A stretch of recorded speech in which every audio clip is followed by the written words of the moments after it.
Sous des airs de tranquillité, la grande ville d'Odessa se barricade. Depuis plus de 4 mois, les habitants organisent la résistance. C'est le cas de David. Installé à Odessa depuis 5 ans, ce boulanger français distribue gratuitement café et croissants depuis le début de la guerre grâce à des dons privés de l'étranger. Pays en guerre, faire de l'argent, ça m'embête. Je ne peux pas faire payer les gens en fait. Ils ont peut-être besoin de cet argent pour quelque chose de plus important qu'un croissant.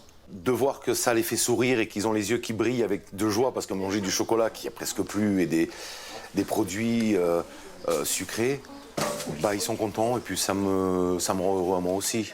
Non ? Quand il a entendu la gravité de la situation à Mykolaïv, à 130 km de là, il s'est dit qu'il devait aussi livrer ses croissants là-bas. C'est 23 boîtes de beignets qui partent à Mykolaïv. 2 fois par mois, il conduit un camion chargé de viennoiseries destinées aux soldats et aux civils piégés dans la ville. Mykolaïv, c'est une ville quand même, ça devient un deuxième Mariupol. Et c'est le dernier bastion avant Odessa. Si Mykolaïv tombe, les troupes russes sont aux portes d'Odessa. À Mykolaïv, David a vu des choses terribles. Et là, on voyait, je dis, mais c'est quoi? Je regarde, c'était des corps de gens qui venaient de se prendre des obus ou des missiles et dans un état. Donc ça marque. Je suis pas habitué, moi. Je suis pas un guerrier.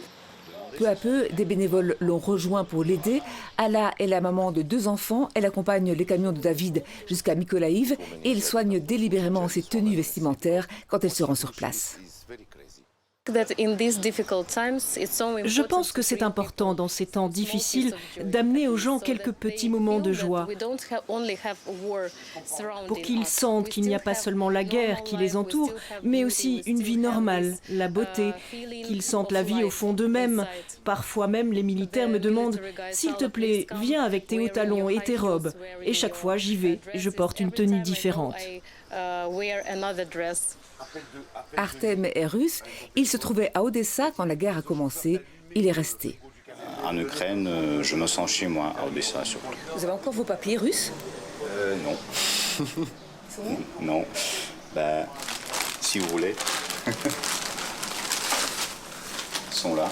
Moi, j'ai fait ça les premiers jours de la guerre.